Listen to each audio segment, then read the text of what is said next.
కన్నయ్య, నీ దయ వల్ల సంపాదించిన ఈ డబ్బు నీ పాదాల దగ్గర పెడుతున్నాను. ఇలా నెల నెల వచ్చే డబ్బు సద్వినియోగం అవుతూ ఆ గురువమ్మ అప్పు తీరిపోయేలా చూడు కన్నయ్య. నీకు జీవితాంతం రుణపడి ఉంటాను.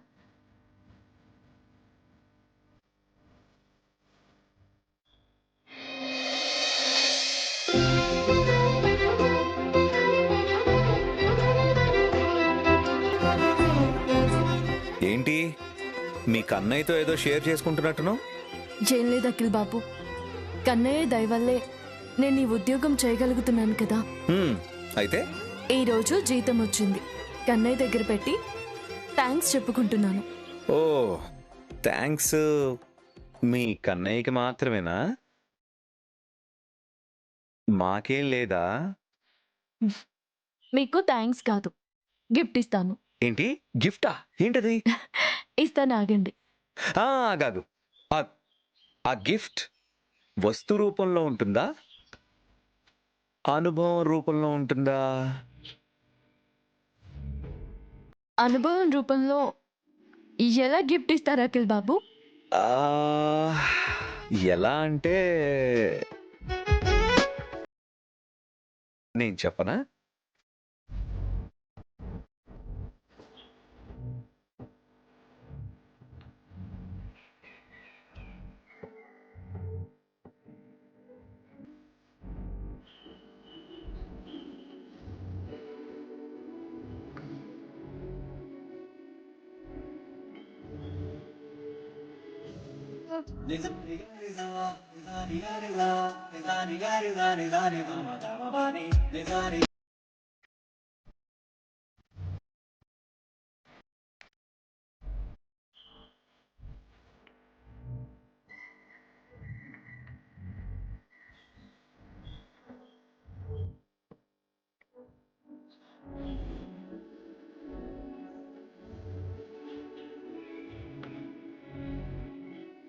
కళ్ళల్లో కళ్ళు పెట్టి చూస్తూ, మనసుని మనసుతో పలకరిస్తూ, తనువుతో పులకరిస్తూ,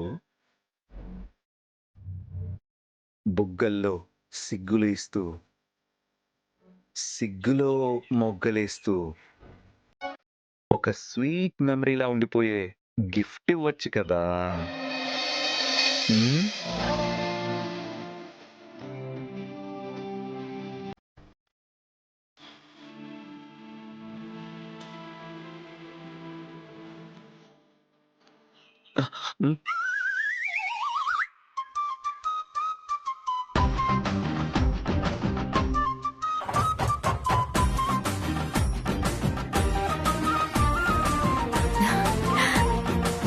అలాంటి గిఫ్ట్ తర్వాత ఇస్తాను. మరి ఇప్పుడు ఎలాంటి గిఫ్ట్ ఇస్తావు? ఒక్క నిమిషం చెప్తాను.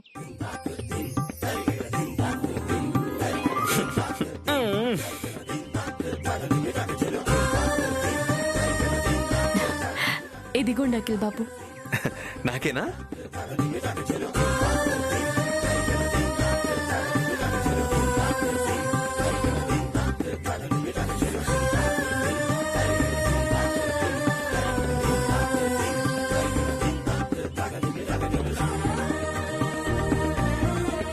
గిఫ్ట్ అంటే కప్ప? అవును అఖిల్ బాబు, చూడ్డానికి అది మీకు అలా కనిపిస్తున్నా అందులో నా మనసుంది. ఉండండి చూపిస్తాను. కప్పులో మనసా? ఏం మాట్లాడుతుంది? ఎక్కడుంది మనసు?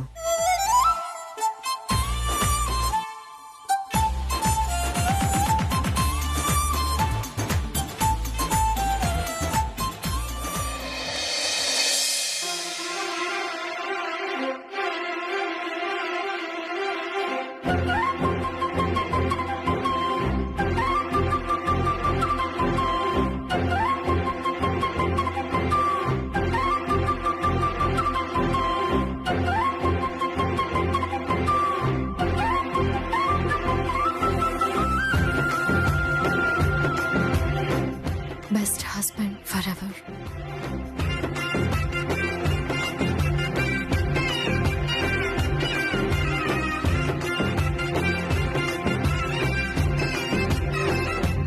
Shyama super, wow, it's wonderful gift, fantastic gift.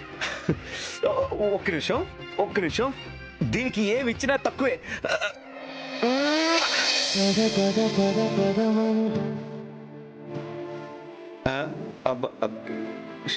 అది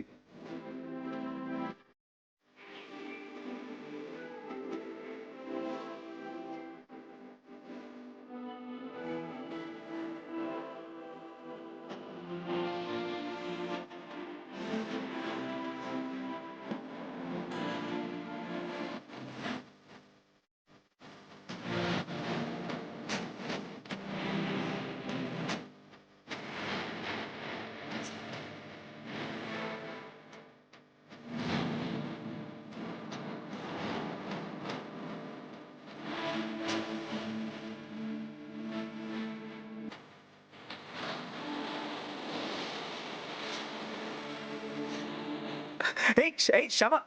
Hey.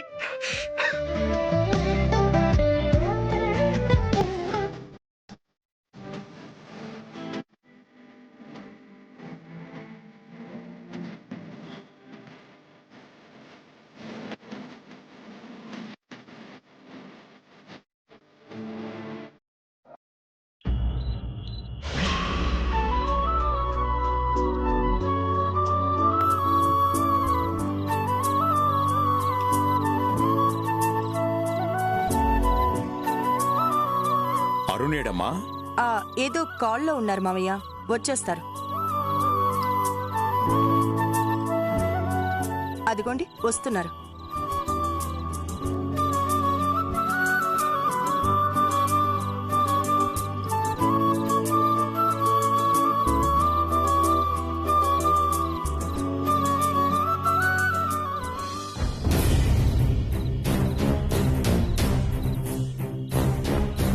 ఐశ్వర్య, వాళ్ళిద్దరే వడ్డిస్తున్నారు, నువ్వు కూడా వడ్డించచ్చు కదా. వడ్డిద్దాం అనుకున్నాను, కానీ ఓపిక లేదు. పొద్దుట్నుంచి ఇంట్లో పనులు చేసి చేసి ఒళ్ళు హూనమైంది. నేనే నీలాగా శ్యామలాగా హాయిగా ఉద్యోగాలు చేయట్లేదు, ఇంటెడు చాకరీ చేస్తున్నాను. నువ్వు ఒక్కదాని ఇలా చేస్తున్నట్టు ఫీల్ అవుతావేంటి ఐశ్వర్య? హౌస్ వైఫ్లు ఎవరైనా ఇలాగే చేస్తారు కదా. వైదేహి వదిన చేయట్లేదు. నాకంటే అలవాటు ఉంది అరుణ్, తనకిలాంటి పనులు చేయటం అలవాటు లేదు కదా.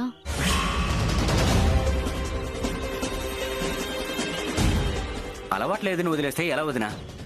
అలవాటు చేసుకోవాలి కదా. శ్యామకి మాత్రం ఫ్యాక్టరీకి వెళ్ళి పనిచేయడం అలవాటు ఉందా? అలవాటు చేసుకుంది కదా తను.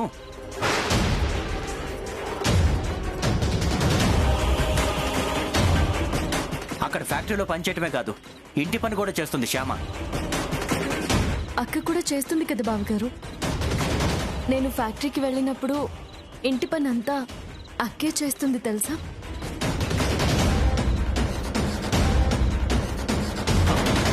తోటి కోడల మీద ఏక కూడా వాళ్ళనివ్వడం లేదు నీ చిన్న కోడలు.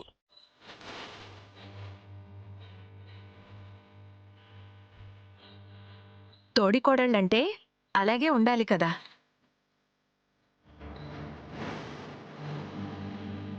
తోడికోడళ్ళు వాళ్ళలా ఉండాలి, అన్నదమ్ములు మాలా ఉండాలి. అంతేగా తమ్ముడు?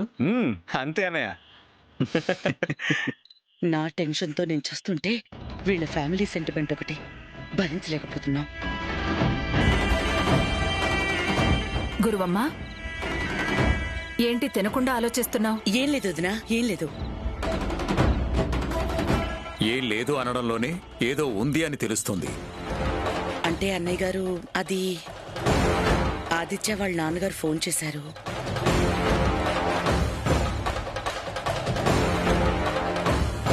ఎంగేజ్మెంట్ గురించి మాట్లాడడానికి ఫోన్ చేశారా?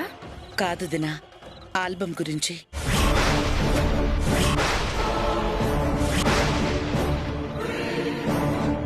ఆల్బమ్ ఏంటి?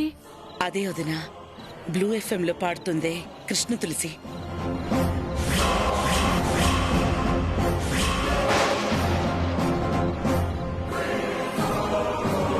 ఆ కృష్ణ తులసిని మన రూపారాణిని కలిపి ఒక ఆల్బం చేద్దాం అనుకుంటున్నారు ఆ గుప్తా గారు.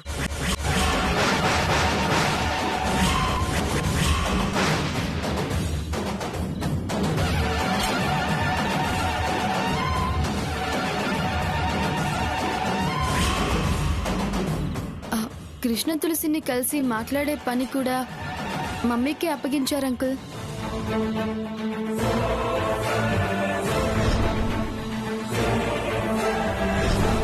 ఓహో, అందుక పొద్దున్న గురువమ్మ వాళ్ళు ఎఫ్ఎం స్టేషన్కి వచ్చింది. ఆ కృష్ణ తులసిని కలవటానికి ఎఫ్ఎం స్టేషన్కి వెళ్లాం వదినా, కానీ కలవటం కుదరలేదు.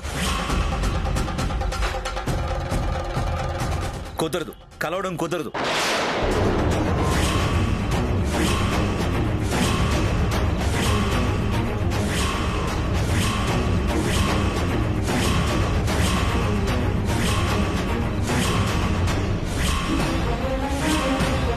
కలిసినా కూడా రూపారాణి కృష్ణ తులసి కలిసి ఆల్బం చేయడం అస్సలు కుదరదు. కృష్ణ తులసిని కలవటం కుదరదని, కృష్ణ తులసి రూపారాణి కలిసి ఆల్బం చేయటం కుదరదని నువ్వు చెప్తావేంట అఖిల్?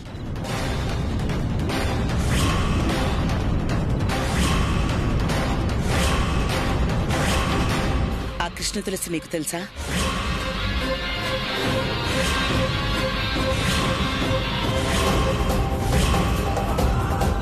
తెలిసే ఉంటుంది ఆ కృష్ణ తులసి.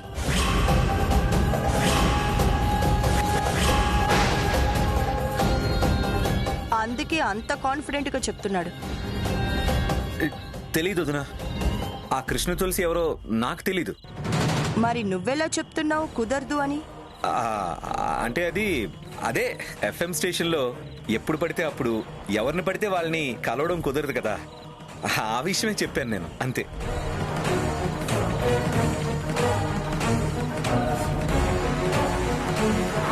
అనంతసేను అంకుల్ ఎంత స్ట్రిక్టో తెలుసు కదా, అందుకే అలా చెప్పాను.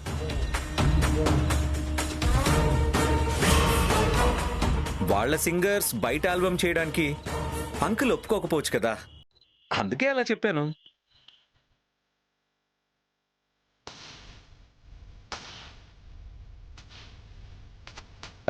నేను చెప్పింది కరెక్టే కదా డాడీ? అవునవును, మా అనంతసేను చాలా స్ట్రిక్ట్. ఎంత స్ట్రిక్ట్ అయితే మాత్రం మీ మాట కాదంటాడా ఏంటి మీ ఫ్రెండు?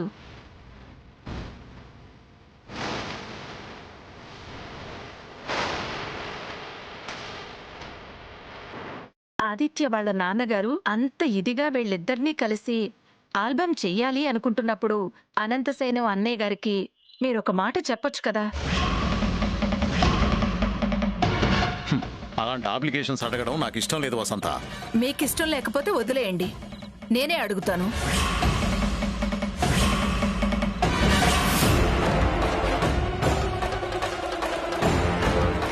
అనంతం అన్నయ్య గారు నా మాట వింటారు, అస్సలు కాదనరు.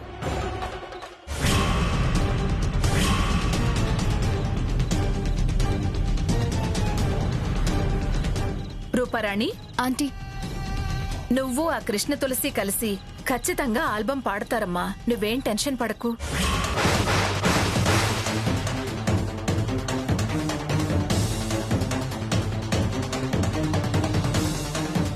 అలాగే ఆంటీ.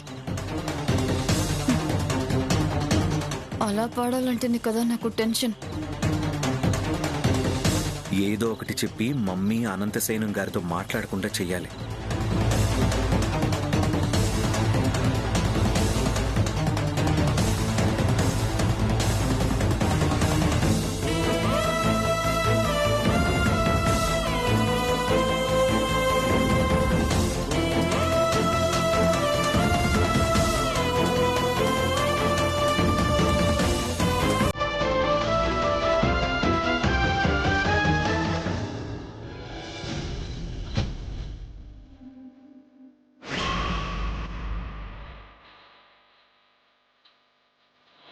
వసంత అనంతసేనం గారితో మాట్లాడి కృష్ణ తులసిని రూపారాణిని కలిసి ఆల్బం చేయటానికి ఒప్పిస్తే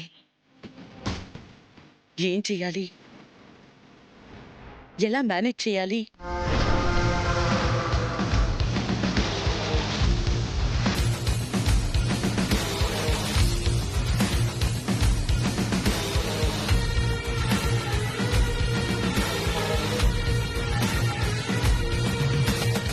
శ్యామాని బ్రతిమలాడో భయపెట్టో పాట పాడటానికి ఒప్పించాలి. నాకు తెలిసిన రికార్డింగ్ థియేటర్లోనే రికార్డింగ్ పెట్టించాలి.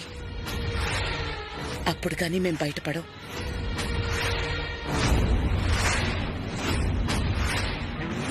గురువమ్మ,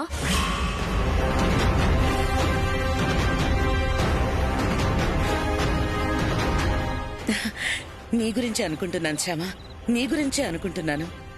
నా గురించి అనుకుంటున్నావా? ఇవ్వాల్సిన డబ్బు గురించి అనుకుంటున్నావా? ఇదిగో, ఈ నెల 50,000 ఇస్తున్నాను, తీసుకో.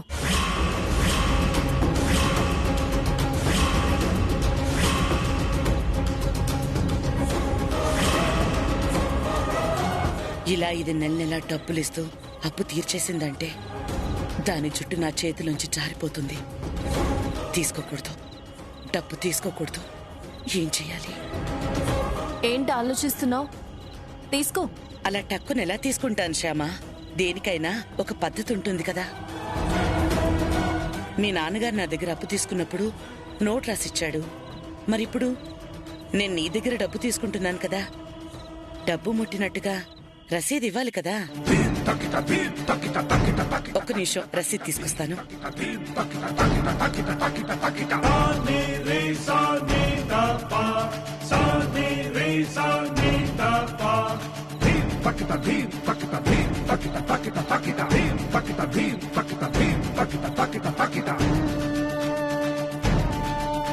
ఐశ్వర్య, ఏంటి?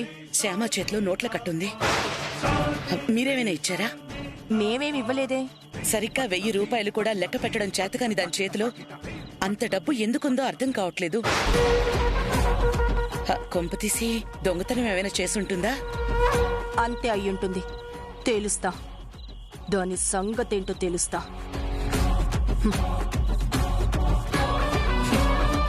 నాకు కావాల్సింది కూడా అదే కదా.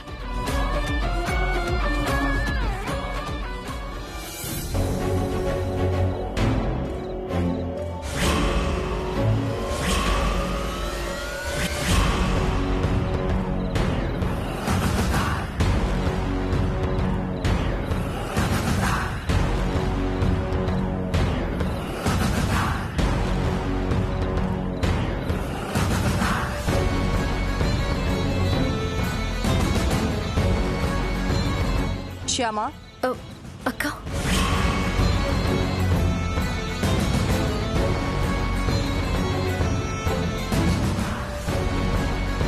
ఏంటి శ్యామా, ఇక్కడేం చేస్తున్నావు? ఏమీ లేదు, ఏమీ లేదు. ఏం లేనిదే ఒక్కదానివే ఎందుకు ఇక్కడ నిలబడ్డావు? ఏంటి దాస్తున్నావు? చూపించు. చేతిలో ఏముంది? చూపించు.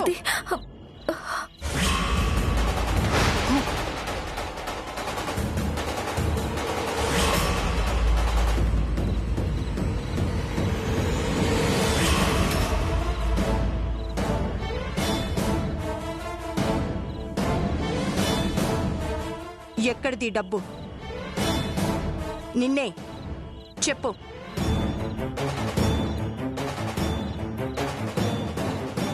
అడుగుతుంది నిన్నే శ్యామా, మర్యాదగా చెప్పు. ఎక్కడిది డబ్బు? అది ఐశ్వర్య, తనిదో పాపం. అడుగుతుంది శ్యామాని. డబ్బుంది శ్యామ దగ్గర, సమాధానం చెప్పాల్సింది కూడా శ్యామానే. చెప్పు, ఎక్కడిది డబ్బు? నాదే. నీదా? నీకెక్కడిది ఇంత డబ్బు? నీకు సమాధానం చెప్పాల్సిన అవసరం నాకు లేదు. ఏయ్, ఎక్కడి నుంచి కొట్టేశావు? నిజాయితీగా సంపాదించింది. అదే నిజాయితీగా ఎలా సంపాదించావని అడుగుతున్నా. చెప్పానుగా, నీకు సమాధానం చెప్పాల్సిన అవసరం నాకు లేదు అని.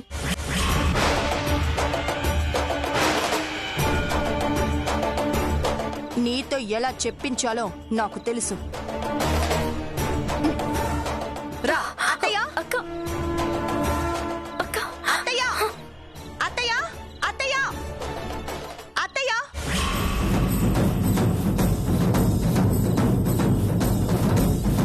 ఏంటి ఐశ్వర్య, ఏం జరిగింది? ఏం లేదత్తయ్య, శ్యామ చేతిలో చాలా డబ్బుంది. అది ఎక్కడిదని నేను అడిగితే నాకు కనీసం సమాధానం కూడా చెప్పట్లేదు.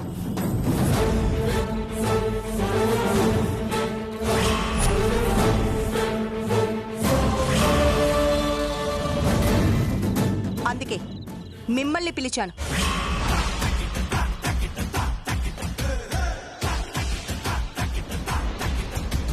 అదేంటి ఐశ్వర్య, శ్యామాని అనుమానిస్తున్నావా?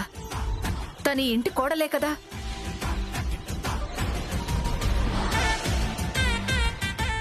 అదే ఒక్కసారిగా తన దగ్గర అంత డబ్బు ఎలా వచ్చిందా అని.